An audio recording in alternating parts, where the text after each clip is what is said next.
हम लोग पिछले 8 दिन से काला पट्टी लगा के सरकार का ध्यान आकृष्ट करने के लिए काला पट्टी लगाए थे और ये पूरे देश में कन्याकुमारी से लेकर कश्मीर तक ये 12.5 लाख केमिस्ट। हमारा डिमांड शुरू से था कि जो नियम कायदा कानून संचालन करने के लिए हम पर लागू है वही ऑनलाइन वाले के ऊपर लागू हो। दवा को कंज्यूमर प्रोडक्ट से तुलना नहीं कर सकते हैं। दवा एसेंशियल ड्रग होती है और इसके बेचने का तरीका है। हम जो भी दवा बेचते हैं नार्कोटिक्स ड्रग्स है, बहुत सारी दवाएं ऐसी सरकार ने बैन कर रखा है। हमको बेचने की डाटा का पुर्जा चाहिए, उसका रजिस्टर मेंटेन करना पड़ता है, रिकॉर्ड रखना पड़ता है।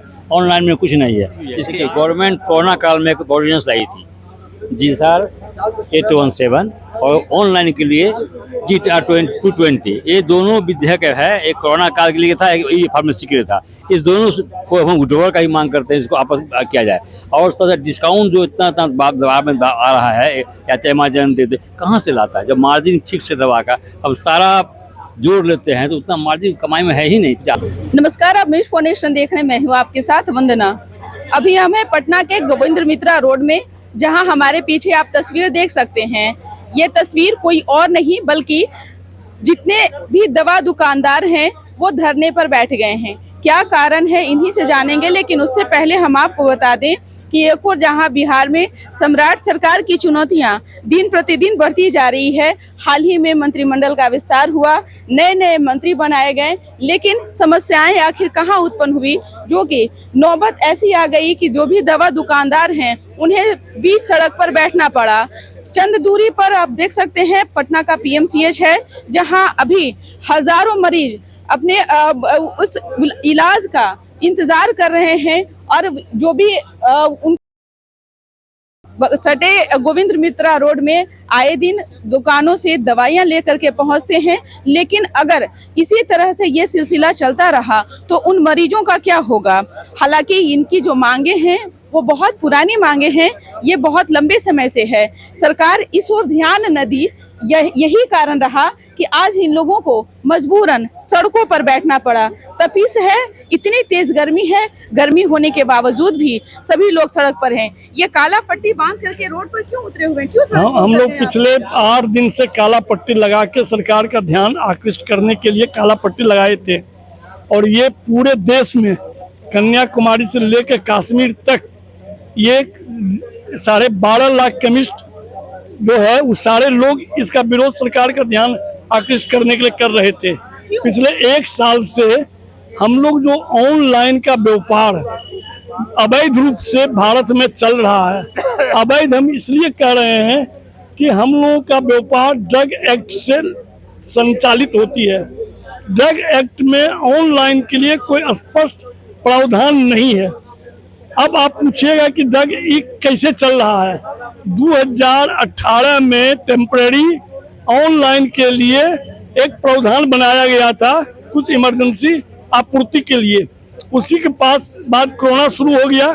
कोरोना में ऑनलाइन के लिए 2020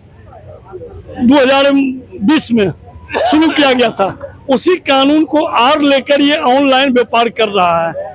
ऑनलाइन के चलते आप देखते होंगे कि एक दवाई दुकान में आप प्रिस्क्रिप्शन लेके जाइए तो वहाँ पर आपको दवाई दुकानदार, दवाई बेचने वाला दवाई के बारे में समझाएगा कि कौन दवाई कैसे खाया जाएगा, किस चीज़ के साथ खाया जाएगा और कब कब खाया जाएगा। लेकिन ऑनलाइन में प्रिस्क्रिप्शन आप भेजिए, सिर्फ दवाई आपको मिल जाएगा। वो भी हमारे यहाँ नियम कायदा कानून जो है वो ड्रग एक्ट से हम लोग चलते हैं, वहाँ पर ड्रग एक्ट उन पर लागू हो नहीं रहा है। हमारा डिमांड शुरू से था कि जो नियम कायदा कानून संचालन करने के लिए हम पर लागू है वही ऑनलाइन वाले के ऊपर लागू हो। जो डिस्काउंट आपको मालूम हो कि दवा व्यापार में डिस्काउंट भी, कमीशन भी, भारत सरकार का एक NPP एजेंसी है, NPPA एजेंसी विभाग है जो हम लोगों का कमीशन तय करता है। रिटेलर को कितना कमीशन मिलेगा, होलसेलर को कितना कमीशन मिलेगा। भारत सरकार ही हम लोगों का कंट्रोल कैटेगरी की दवाओं का MRP तय करता है कि किस दवा का MRP क्या होगा। तो ऐसी स्थिति में जब हमको मैक्सिमम डिस्काउंट रिटेलर को 10%, होलसेलर को 20% ही मिलता है, जिसमें कि सारा खर्चा हमारा चाहे दुकान का पूंजी हो, चाहे सेल्समैन हो, चाहे रेंट हो, चाहे और खर्च हो, वो सारा खर्चा उसी 20% में हमको पूरा करना पड़ता है। तो ये बड़ी बड़ी कंपनियां कैसे 40% डिस्काउंट, 30% डिस्काउंट, 50% डिस्काउंट दे रहा है। हमारा सरकार से डिमांड है कि इसकी जांच किया जाए कि जब हमारे लिए 20% तय है तो 20% के अंदर ही ना हम डिस्काउंट देंगे, या तो वो पूंजी जला करके हम लोग को खत्म करने के लिए बड़ी बड़ी कंपनियों का मेंटलिटी। अमेजोन अभी सुन रहे हैं ब्लिंकिट को लाइसेंस मिला है डिस्ट्रीब्यूशन करने के लिए। तो ब्लिंकिट ऐसी संस्था, अमेजोन ऐसी संस्था, टाटा वन एमजी संस्था, तो ये जो 40,000 परिवार आज जो दवा व्यापार में जुड़े हुए हैं और सब पढ़े लिखे लोग जुड़े हुए हैं, इन लोगों का अस्तित्व खत्म हो जाएगा। भारत सरकार से हम लोग मांग कर रहे हैं कि जो कायदा कानून आप हमारे लिए बनाए हैं वही कायदा कानून मल्टीनेशनल के लिए, बड़े बड़े एजेंसी के लिए और साथ ही ऑनलाइन वाले के लिए रहे। एक सवाल यह है कि ठीक है, डिजिटल की दुनिया है, डिजिटल की दुनिया में लोग तरह तरह की चीजें अब मार्केट में लेकर के आ रहे हैं, लोगों को पसंद भी पड़ रहा है, तभी लोग इस चीज को कर रहे हैं। नहीं लगता है कि ये चीजें ससमय सुलझ जाने से लोगों को भी सहूलियत होगी और जो दवा दुकानदार हैं उनको भी सहूलियत होगी, क्योंकि जो बड़े बड़े दुकानदार हैं वो बड़े बड़े चीजों को लेकर के बैठे हुए हैं, उनका भी वो जीवन यापन हो। ऐसा नहीं लग रहा दवा को कंज्यूमर प्रोडक्ट से तुलना नहीं कर सकते हैं। दवा एसेंशियल ड्रग होती है और इसके बेचने का तरीका है। हम जो भी दवा बेचते हैं, नार्कोटिक्स ड्रग्स है, बहुत सारी दवाएं ऐसी सरकार ने बैन कर रखा है। हमको बेचने की डाटा का पुर्जा चाहिए, उसका रजिस्टर मेंटेन करना पड़ता है, रिकॉर्ड रखना पड़ता है। ऑनलाइन में कुछ नहीं है। इसके आर में नस्ली दवाएं, बहुत सी दवाएं सरकार ने, एंटीबायोटिक है, एबॉर्शन किट है, ये सब दवा जो हम लोग नहीं बेच सकते खुलेआम, ये ऑनलाइन खुलेआम बेच रहा है। इस पर रोक की मांग करते हैं। आज नशा का जितना कारोबार बसा हुआ है, इसके सबसे ज़्यादा ऑनलाइन है। हम दो चीज़ का मैडम जरूर चाहेंगे आप मीडिया में प्रचार कीजिए। ये आंदोलन जो विरोध में हुआ है, हमको सिर्फ केमिस्ट का है नहीं, जनता का भी समर्थन है। पूरे बिहार में बंदी में कहीं जन आक्रोश नहीं है, जनता भी इसका विरोध कर रही है। इस बात को ध्यान में रखिए। पूरे बिहार की दवा की दुकानें बंद है, कहीं जन आक्रोश नहीं है।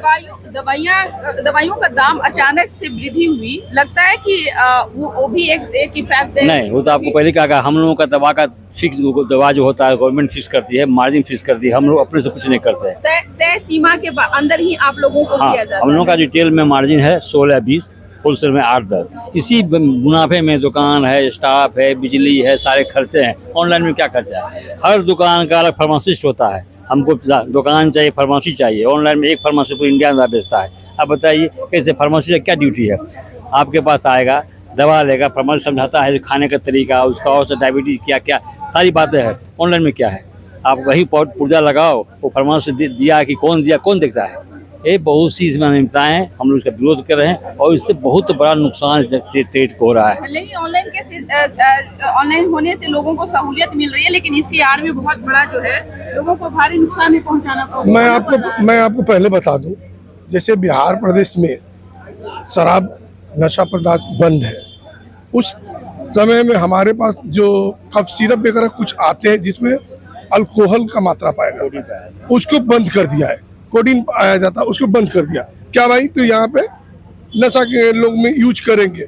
मगर आज मैं बताना चाहता हूँ कि आप देखेंगे कि आए दिन बहुत सारे बच्चे इस नशे का शिकार हो गए। और वो दवा आता कहाँ से? हमारे पास तो उपलब्धता का मात्रा है, तो मैं बहुत कम मात्रा में रखता हूँ। जिसके लिए मुझे आप प्रिस्क्रिप्शन देंगी तो मैं उस प्रिस्क्रिप्शन को नोट करूँगा, अपने रजिस्टर पे एंट्री करूँगा, और हमारे यहाँ ड्रग विभाग की टीम हर समय आएगा, उसको पता करेगा कि आपने ये जो स्टॉक मंगाया था इसको कितना आप कब खपा है और किसको दिया। मेन आपत्ति आप लोगों को है कि बस ऑनलाइन जो सिस्टम है ऑनलाइन दो और भी है। देखिए, गवर्नमेंट कोरोना काल में एक ऑर्डिनेंस लाई थी जी सर 817 और ऑनलाइन के लिए G220। ये दोनों विधेयक है, एक कोरोना काल के लिए था, एक ई फार्मेसी के लिए था। इस दोनों को हम विड्रॉल का ही मांग करते हैं, इसको आपस किया जाए। और साथ डिस्काउंट जो इतना दवा में आ रहा है, या चाहे अमेजन दे, कहाँ से लाता है? जब मार्जिन ठीक से दवा का अब सारा जोड़ लेते हैं तो उतना मार्जिन कमाई में है ही नहीं, जाता कहाँ से? निश्चित तौर पर देखिए, हम गोविंद मित्रा रोड में खास तौर पर इसलिए आए थे क्योंकि ये सबसे बड़ा हब माना जाता है दवा के मामले में। अगर आपको दुनिया में कहीं भी दवाइयां अगर नहीं मिल रही है और अगर पटना के आप गोविंद मित्रा रोड में पहुंच जाएंगे, यहाँ पे आपको सारी दवाइयां मिल जाएंगी। लेकिन सवाल यह है कि इन लोगों की भी कुछ ऐसी मांगे हैं जो कि सरकार पूरी नहीं कर पा रही है, जिसके कारण आज पूरी दवा दुकान जो है वो बंद है।